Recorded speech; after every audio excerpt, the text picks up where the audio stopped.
Olá, esse é mais uma Apostila com Vida. Hoje a gente tem o prazer aqui de receber os diretores do América Armada, a Alice Lanari e o Pedro Asberg, e eles vão conversar um pouco com a gente sobre a produção do filme, sobre as dificuldades de produção do filme também. O filme que está previsto para o dia 16 de junho estrear no Canal Brasil, mas já tem feito aí a sua caminhada comercial nos canais de streaming. Então, novamente agradecer aqui que vocês disponibilizaram esse tempo para a gente, né? A Apostila é um canal que se preocupa bastante com essas temáticas, então acho que quando teve essa oportunidade, a gente falou, não, a gente precisa trazê-los para conversar sobre algumas questões.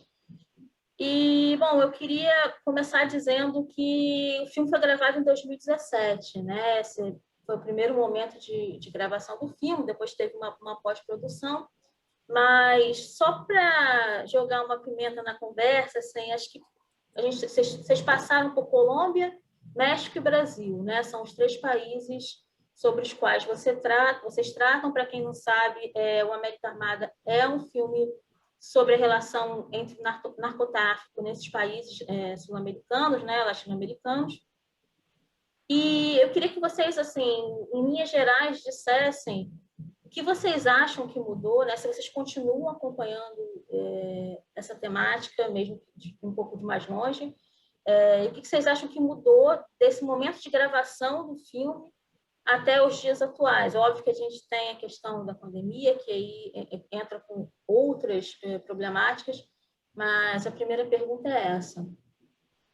Cara, excelente pergunta, Roberta, porque realmente o tempo, né, ele é matéria-prima de qualquer documentário, mas no nosso caso o tempo tem sido muito curioso, porque a gente realmente filmou em 2017, estreamos o filme em 2018 nos festivais, né, na verdade no Festival de Brasília, em 2019 a gente circulou em vários festivais, e, sem dúvida nenhuma, era um filme atual naquele momento, falava de questões que eram importantes, mas em 2021, lamentavelmente, ele está mais atual do que nunca, né? Então, o tempo, ele realmente ele é matéria-prima do América Armada, com muita força, e, particularmente na América Latina, muita coisa mudou.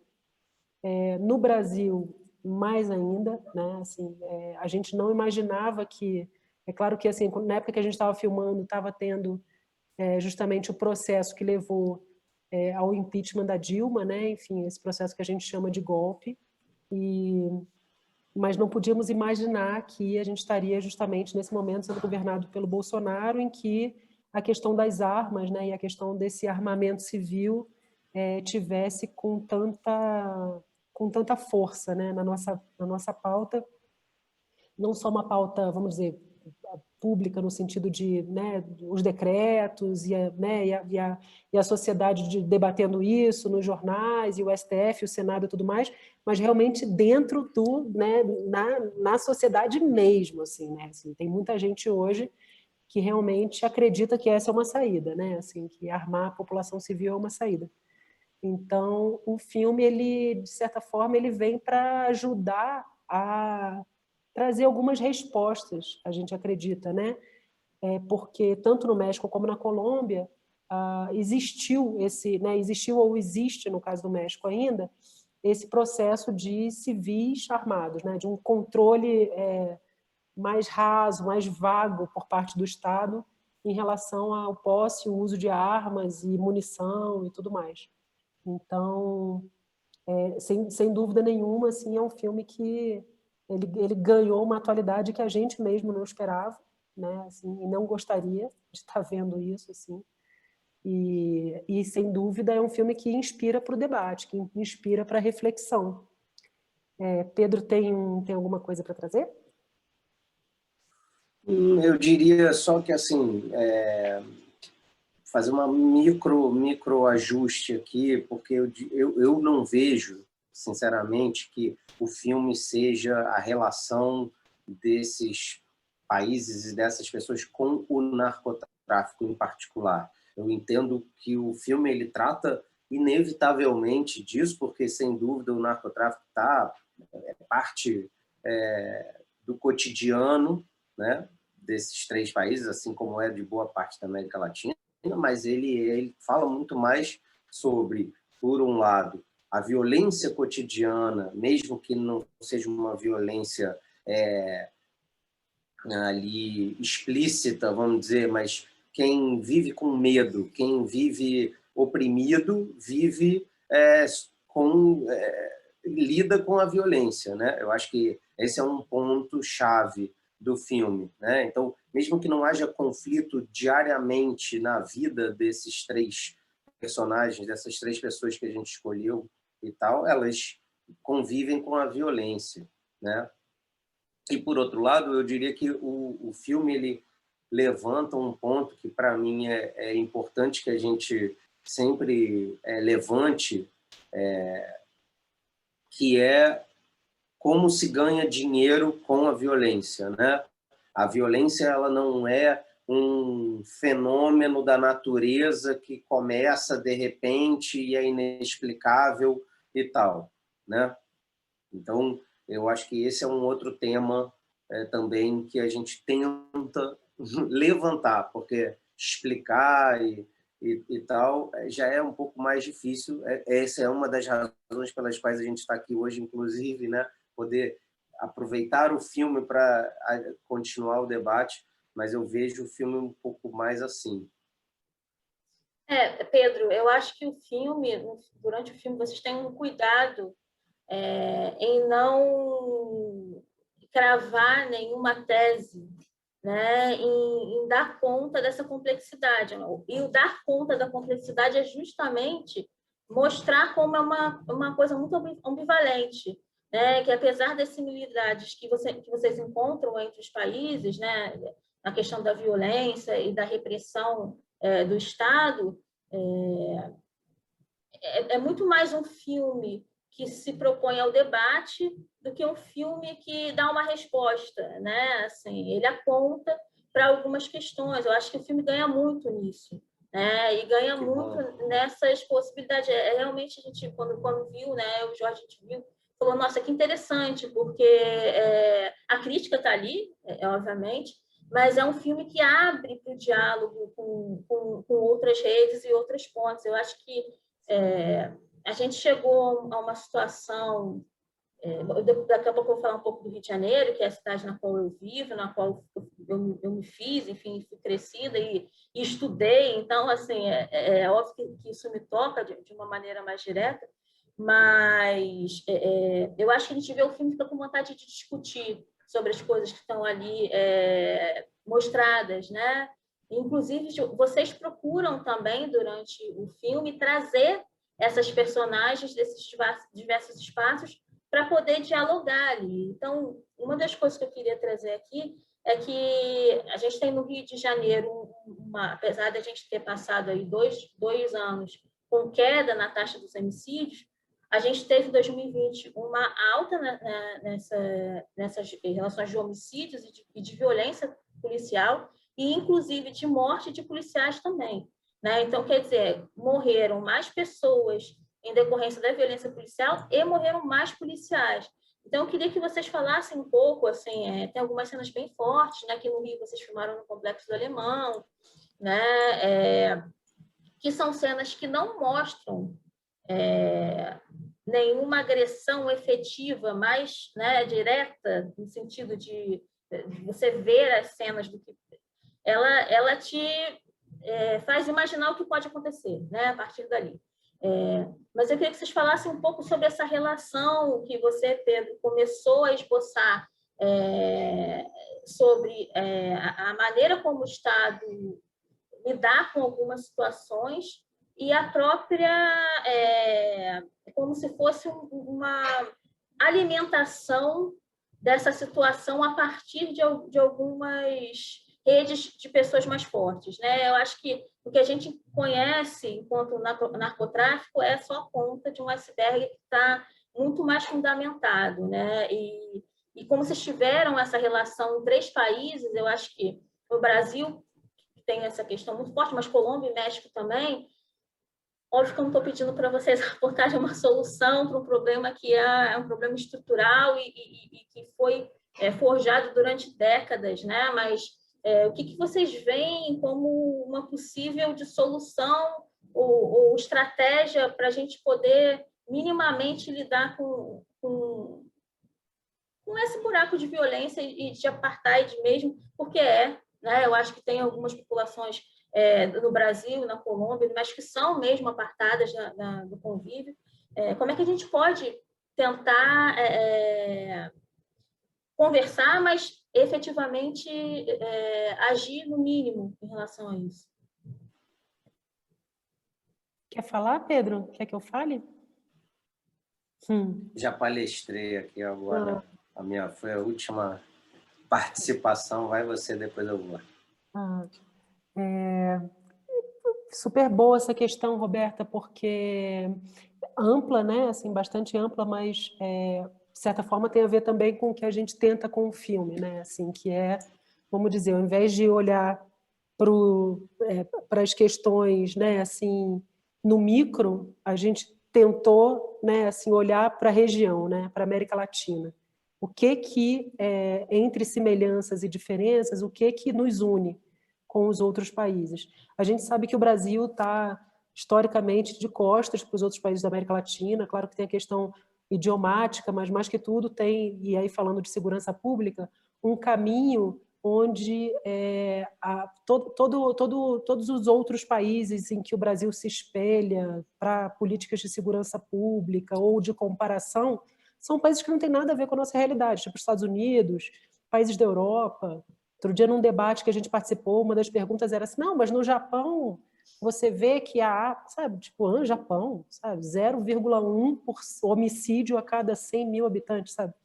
Então, assim, Colômbia, México, Brasil, além desses 3 países irmanados, outros países da América Latina também irmanados, numa situação básica em que a gente tem essa falácia da guerra às drogas, que na verdade é uma guerra ao pobre, e aí dentro dessa guerra ao pobre é uma guerra que tem um território bem definido, né, onde esses corpos são matáveis, não tem duração, todas as guerras elas têm uma duração, elas terminam em algum momento, essa guerra às drogas não termina, né, então assim, em nome de uma guerra às drogas, tanto na Colômbia como no México, como aqui no Brasil, o que a gente está vendo é um extermínio, né? Então, quando você fala 2020, 2021, esses números aumentam, mortes por violência policial, mortes de policiais.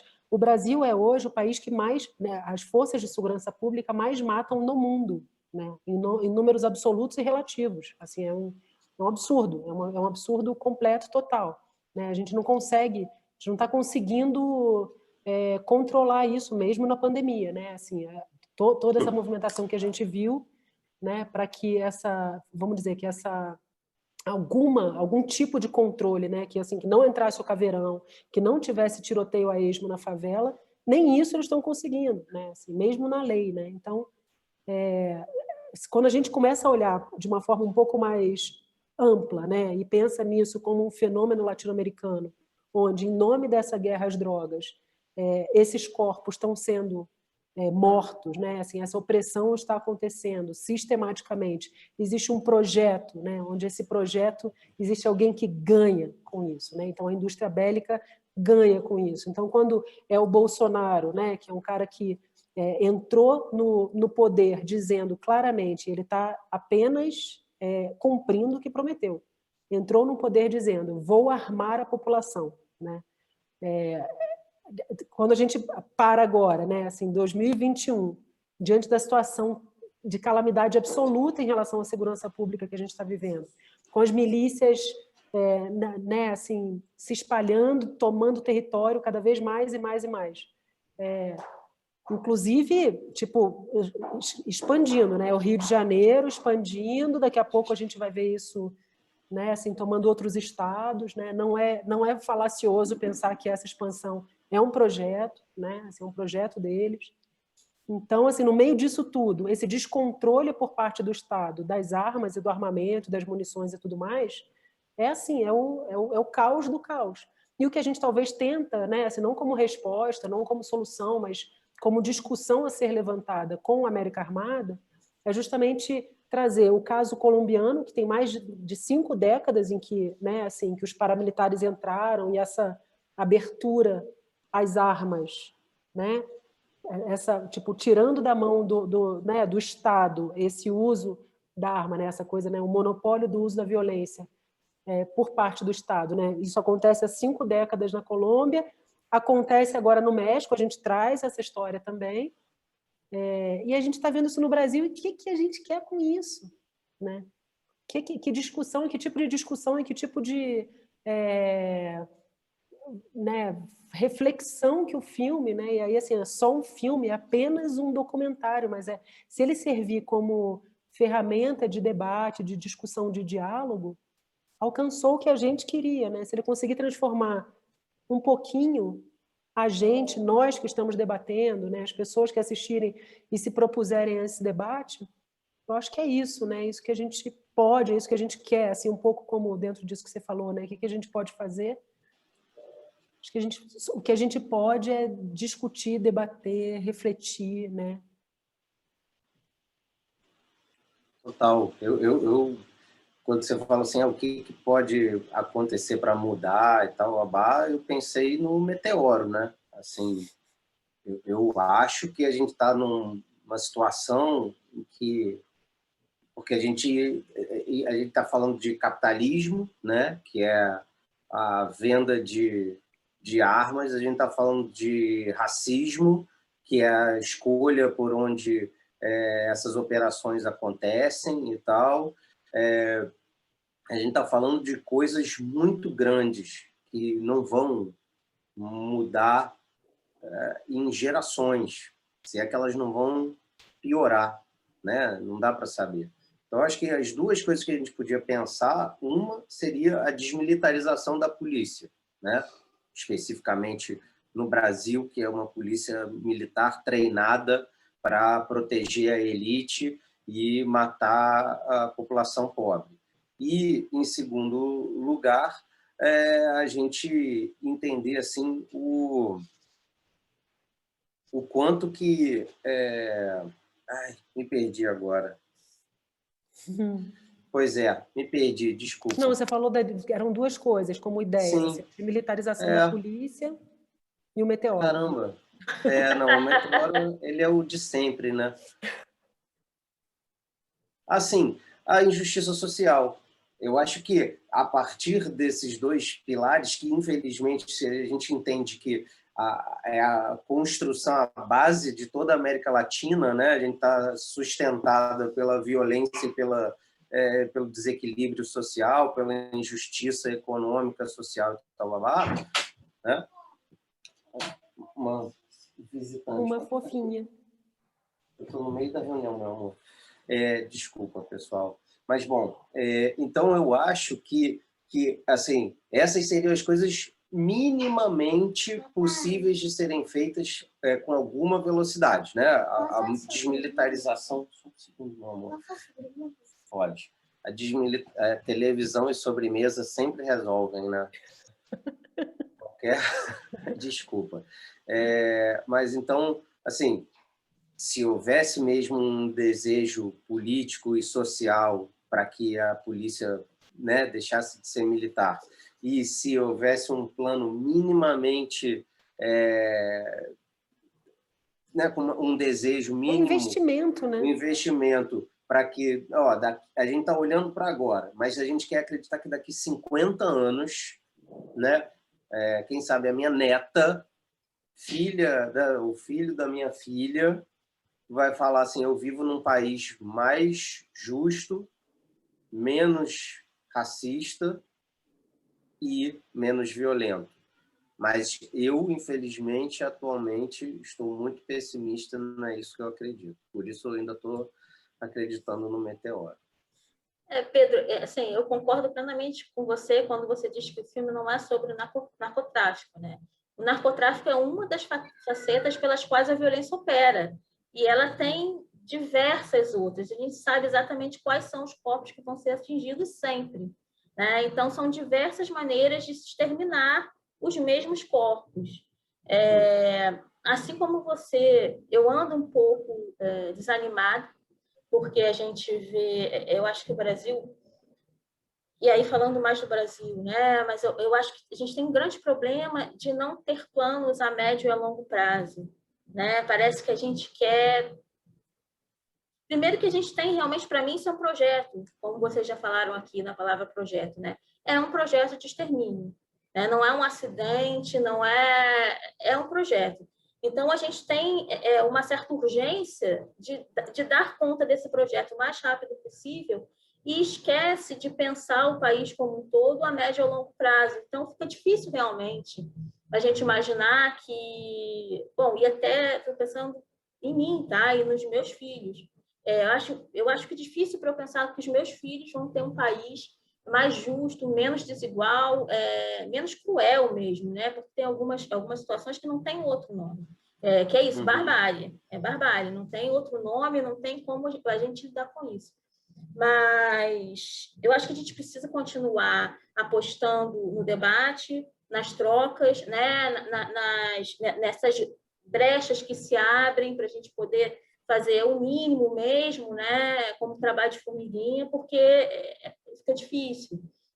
E aí, realmente, eu aposto bastante, voltando à ideia do Complexo de Alemão, aposto bastante no coletivo Papo Reto, em tipos de manifestações nesse estilo, que eu acho que é o que pode, e o que me dá, às vezes, um respiro de falar, ok, tem gente que está conseguindo se mobilizar apesar dos pesares, né?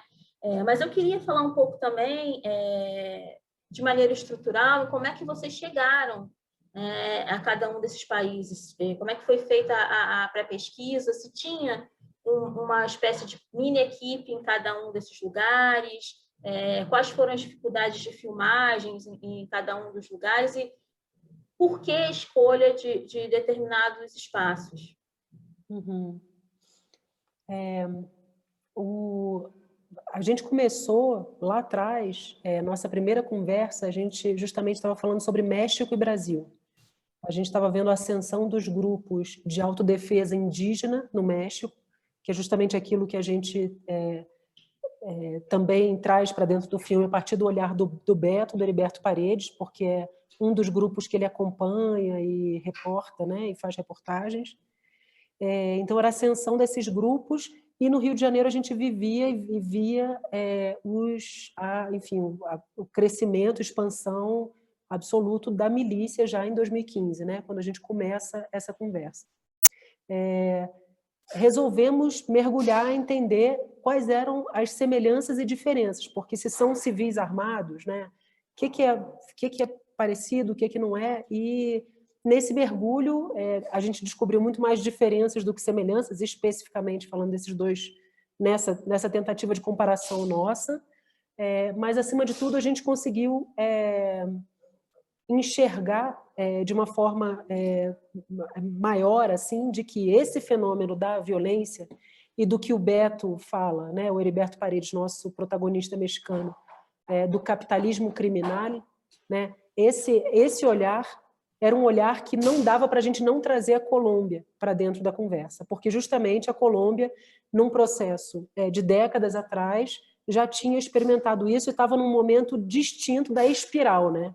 Porque também não é uma linha do tempo reta, né? É uma espiral, né? As coisas vão e voltam, quer dizer, a gente teve em 2016, a gente estava justamente na etapa de pesquisa do filme, estava tendo o acordo de paz colombiano, né? E a gente, num dado momento, falou assim, uau, acordo de paz, e de repente, hoje a Colômbia vive novamente numa situação complicada, complexa, né? Então, assim,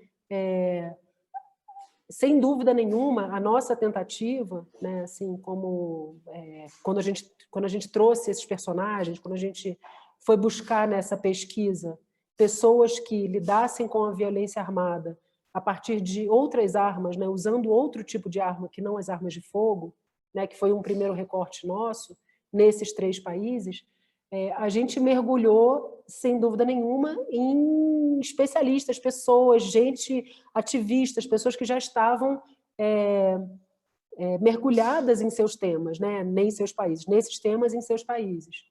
Então, contamos com pesquisadores locais maravilhosos, né? Pessoas que trouxeram histórias e nomes para a gente. Fizemos uma viagem de pesquisa, Pedro, eu e o Pablo Baião, nosso diretor de fotografia, fomos um ano antes da filmagem. Fomos a México, Colômbia, também no Brasil, fizemos uma semana de pesquisa, onde a gente encontrou esses nomes e histórias que os pesquisadores tinham levantado para a gente. Conhecemos essas pessoas ao vivo, filmamos um pouco com elas, nos demos a conhecer também, né? Iniciamos relações, por assim dizer. E, ao longo de um ano, a gente foi desenvolvendo essas relações e entendendo quem eram os nossos 3 personagens, na Colômbia, no México e no Brasil. Numa espécie de um quebra-cabeça, sem dúvida nenhuma, né? Então, fizemos essa, vamos dizer, essa escolha e, a partir dali, filmamos. Entramos nessa filmagem numa relação de confiança absoluta, né? Onde a gente segue durante um tempo cada um dos personagens, vive com eles a vida deles, nesse esquema do cinema direto, que é um cinema de observação, né? Eu diria que foi isso.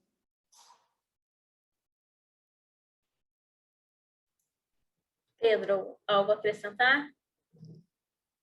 Não, nesse ponto eu acho que a resposta da Alice foi super completa mesmo. Bom, a gente está ficando sem tempo aqui, mas eu queria que vocês, uma última pergunta, né, para vocês pensarem, responderem da maneira como vocês bem entenderem, se sentirem mais à vontade.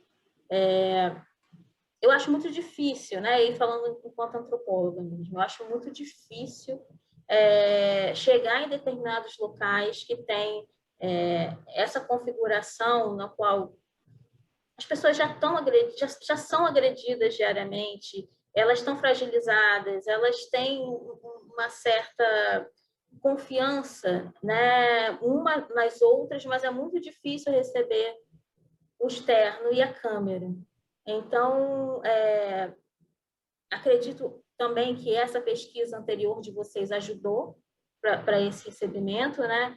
Mas queria que vocês falassem um pouco sobre como foi essa primeira, quando vocês efetivamente chegaram pela primeira vez, o que vocês sentiram de dificuldade e qual foi o limite, que também eu acho um limite muito tênue entre, às vezes, apontar a câmera e desligar a câmera, né? Isso eu vou filmar, isso eu não vou filmar, né? Que eu acho que quando a gente lidar com questões sociais assim muito drásticas, é um ponto de diferença, e eu acho isso que o filme, isso ele também é muito emblemático no sentido de que eu não vejo nada ali, não vejo vocês agredindo o outro, sabe? Eu acho isso muito importante mesmo.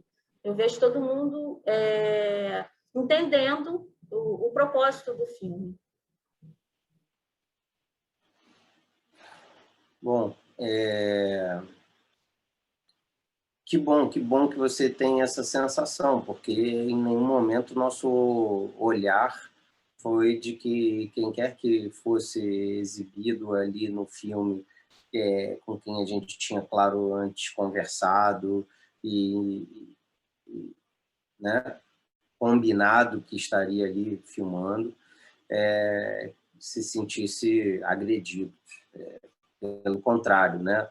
A gente parte de uma admiração por essas 3 pessoas que a gente conseguiu encontrar, pela luta delas, pelas pessoas que estão ao redor delas, né, fazendo a luta ali ao lado, né, na mesma caminhada. Cada situação, cada encontro, cada pessoa tem a sua própria história, né? Então, encontrar com a Teresita e entendê-la, ouvi-la, absorver toda a dor que ela carregava, seja por conta da perda do próprio filho, seja por conta de toda a vida que ela decidiu passar a ter a partir daquele momento, e a dor que ela vai, né, absorvendo por ser uma catalisadora de tantas outras mães e tal, e outras pessoas. É muito diferente da vida do Beto, que é um cara mais da nossa idade e que tem um outro olhar, tem uma outra relação com o mundo, mas ainda assim é um cara muito aguerrido, é um cara com quem a gente aprendeu muito, sabe? Assim, durante esse processo do olhar dele para a sociedade como um todo e principalmente para a América Latina em geral, assim.